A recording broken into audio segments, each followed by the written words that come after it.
Brasil é conhecido como um país da diversidade étnico-racial. Só o número de pretos e pardos, segundo o IBGE, é superior a 50% da população.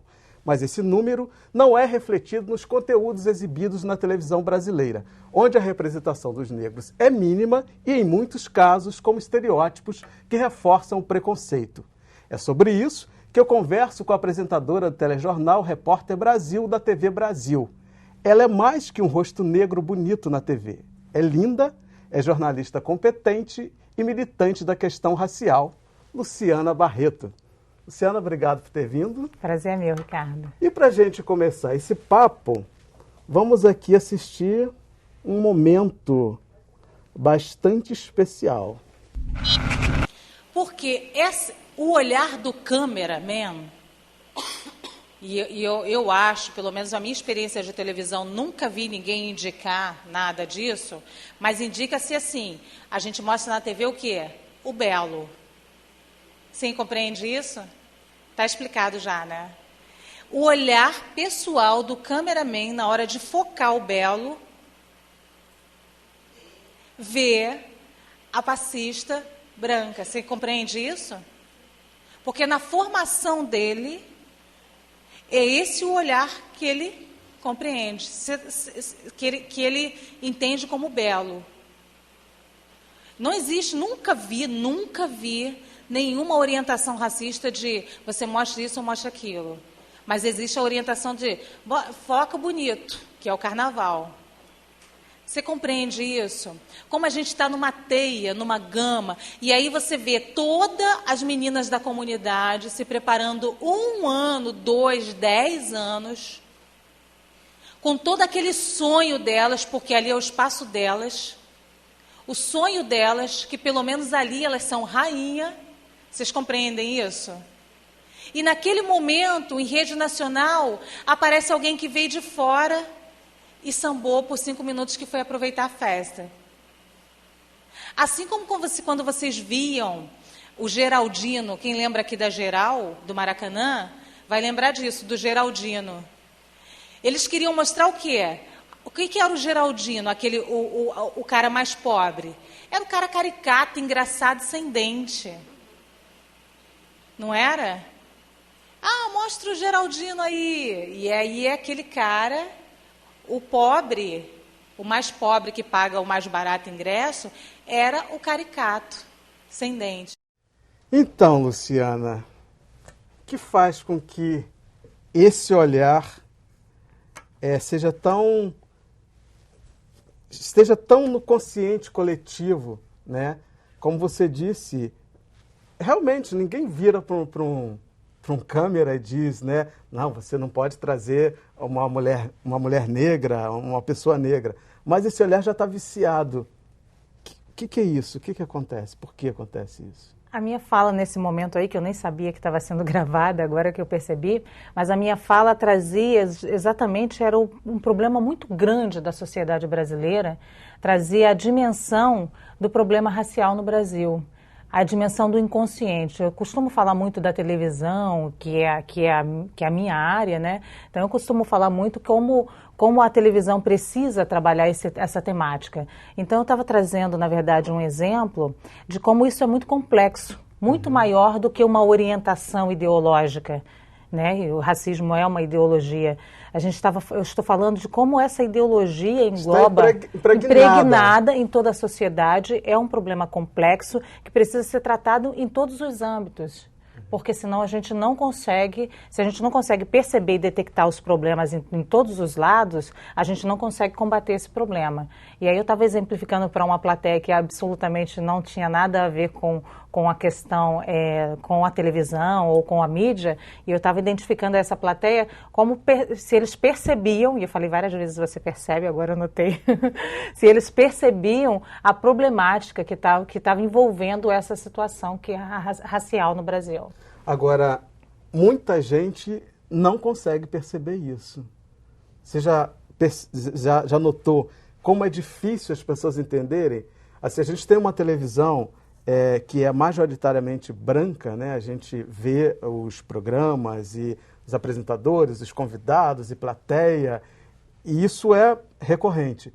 Agora, quando você toca nesse assunto, as pessoas, não, mas não é bem assim. Parece que as pessoas não conseguem enxergar, parece que tem uma névoa, né, diante dos olhos que faz com que as pessoas não consigam entender, né, essa dificuldade que o brasileiro tem de se colocar na televisão, na mídia, sendo que ele é, né, porque nós somos um povo, né, mestiço. E essa representatividade, ela não condiz com a realidade do que a gente é. Uma coisa são os números que são evidentes. Os números no Brasil são muito claros em relação à questão racial. Então, isso é muito fácil de trabalhar, muito fácil de mostrar. O que se tem hoje é tentar dissociar esses números da questão ideológica. Esse é um problema. Então, quando a gente vai falar da questão mais urgente do Brasil hoje, que é, por exemplo, o assassinato de jovens negros, e aí a gente vai falar do Brasil campeão de homicídios, o Brasil que mata mais jovens. E quando você faz o recorte étnico-racial, que é o Brasil que mata mais jovens negros, você esbarra no problema racial.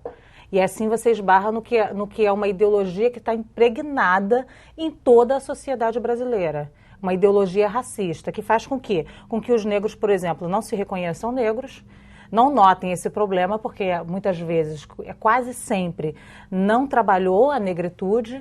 Então, existe um autor que fala muito sobre os 4 passos que um negro, por exemplo, vai utilizar para vencer essa questão racial. Uhum. Então, ele fala desse primeiro momento que você é um colonizado, está subjugado, então você sequer se percebe enquanto negro.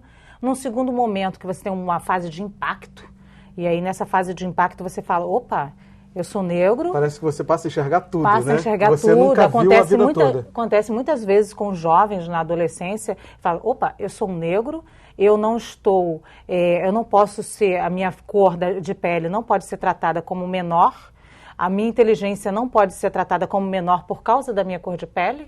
Eu não posso ser tratado dessa maneira. Então, aí tem um terceiro momento que ele chama da militância, que essa pessoa consegue se perceber como negro e ela começa a trabalhar a sua identidade étnico-racial. Então, ela vai usar um cabelo encrespado, ou vai encrespar o cabelo, ela vai usar um turbante, os homens vão deixar o cabelo encrespar, vão usar roupas coloridas. E um quarto momento que se chama articulação.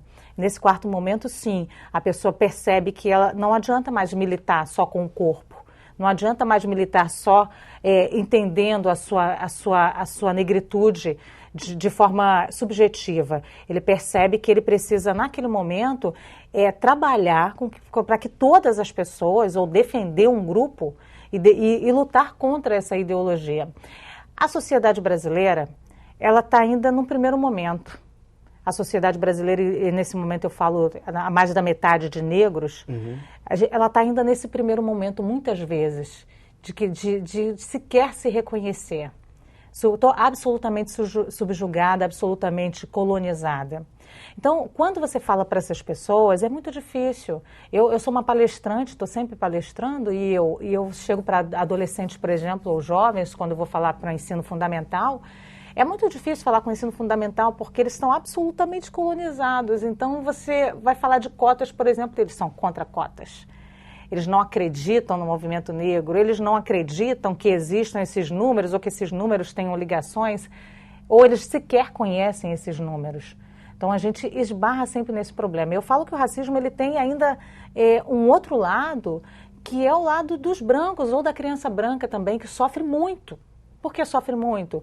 Porque se de um lado você diz para um determinado grupo que eles têm uma situação de inferioridade, você diz para um determinado grupo que eles estão, e a gente fala disso não com palavras, em situação de superioridade. O que não é verdade. Quando não é verdade de nenhum lado nem outro. Exatamente. Então você é uma criança branca que na verdade cresce com privilégios, mas na verdade entende como superioridade. E uma criança negra que cresce com privações e entende como inferioridade. Agora, como que você chegou a esse momento na sua vida? Como que você se descobriu negra? Como que você resolveu que você tinha que falar isso para outras pessoas? Como é que é a sua história? Bom, temos tempo para contar a história? A gente vai ter que dar uma enxugada. Editada, né? Bom, eu sou uma jovem da Baixada Fluminense, sempre sonhei em ser jornalista. E meus pais vêm de uma família muito pobre da Baixada Fluminense. Nunca na minha família teve um universitário. E nunca tinha tido no meu bairro um universitário, nem na região que eu morava. Só para você entender como era uma região muito pobre. E eu tive um sonho de fazer jornalismo e, enfim, não tinha nenhuma possibilidade de fazer. Mas eu fui lutando e entrei num projeto que se chama Educafro hoje. Era pré-vestibular para negros e carentes, na época do Frei Davi. E aí eu entrei nesse projeto e consegui uma bolsa integral na PUC. Meu pai era motorista de ônibus. E aí assim que eu passei no vestibular e consegui a bolsa na PUC, depois de ter passado no vestibular, eu esbarrei num grande problema, que era o problema de chegar à universidade. Eu morava a 60, quase 70 quilômetros da PUC, então eu precisava, para entrar na aula das 8, acordar às 3h30. Nossa. E precisava pegar uma condução muito cara. O orçamento da condução era quase metade do salário do meu pai. Então eu comecei a pegar carona, fazer faxina, de tudo eu fiz para estar na universidade, para me manter lá. E nesse momento, era um momento que eu costumo dizer que era um momento de construção da minha identidade. Ainda não existia a Luciana perceptiva dessa questão, não existia a Luciana nem do impacto. Acho que era o momento do impacto, que eu percebia, me percebia enquanto negra, percebia as dificuldades, percebia o que era sair do ninho. Mas ainda não entendia que... Ainda não entendia toda essa dimensão dessa problemática. Fui entender nesse impacto que eu tive de ir para a PUC do Rio de Janeiro, uma universidade absolutamente rica. Né? Eu era a única estudante negra de todos os semestres do jornalismo e fui a primeira da Educafro a passar. Era muito difícil passar para o jornalismo. Então, assim, tive esse impacto e ali começou a construção dessa minha identidade étnico-racial. Acho que foi ali. E a militante nasceu nesse momento também? Não, a militante não nasceu nesse momento. Eu percebi uma coisa que é importante dizer. Eu fiz vestibular e fiz jornalismo para trabalhar no impresso. Eu queria trabalhar no antigo Jornal do Brasil e quando eu entrei na universidade, o Jornal do Brasil foi à falência, no mesmo ano. Então, acabou meu sonho. E eu tentava o tempo inteiro, como eu precisava trabalhar para pagar passagem, eu tentava concursos, né, estágio, e eu tentava para jornal, não conseguia, só conseguia televisão. Então eu falava assim, vou ficar trabalhando em televisão. Não era um sonho, então? Não era, e nem nunca foi. E aí eu ficava, não, vou ficar trabalhando só para ganhar dinheiro e pagar passagem. Só que não. Fui ficando em televisão, enfim, quiseram em determinado momento me colocar no vídeo, e aí sim, quando eu vou te dizer que eu percebi essa questão em mim. E aí eu percebi que eu não tinha referência para o vídeo. Eu me achava muito feia para o vídeo. Eu achava que eu não tinha condições de fazer vídeo. Nossa, você fica muito feia no vídeo, Luciana. E aí eu pensei assim, eu não tenho condições, eu não me via naquilo. E não era o que eu queria fazer. E aí eu percebi que eu estava, na verdade, arrumando era uma desculpa. Porque o que eu tinha era um problema de autoestima, um problema de... Baixa autoestima, uma né? construção da identidade étnico-racial totalmente turva. Que você imaginava que aquele lugar não te pertencia. Aquele lugar não me pertencia, era isso. E foi difícil detectar isso, né? Foi difícil perceber isso. No momento que eu percebo, aí sim eu começo a fazer esse trabalho interno. A militância, ela vem me chamando aos poucos. Não foi algo... No momento que eu ia percebendo, que eu ia estudando, que eu ia percebendo o meu próprio crescimento, a minha subjetividade, a militância vinha me pedindo. Opa, quem é essa garota com cara de negra na televisão, num canal que era o GNT, por exemplo, foi o meu primeiro canal que eu estreiei como apresentadora, glamurosa. Quem é essa negra glamurosa num canal das organizações Globo? Quem é? Então, isso tudo... me trazia para a militância. E o público me cobrava isso. O público o tempo inteiro, e esse cabelo? E você? E a sua história? Onde você é? Eu não sei que horas começou e nem quando vai terminar. Sei que eu ainda estou no meio disso. Então, a gente vai dar uma paradinha e daqui a pouco a gente volta. Mas fique com a gente, hein?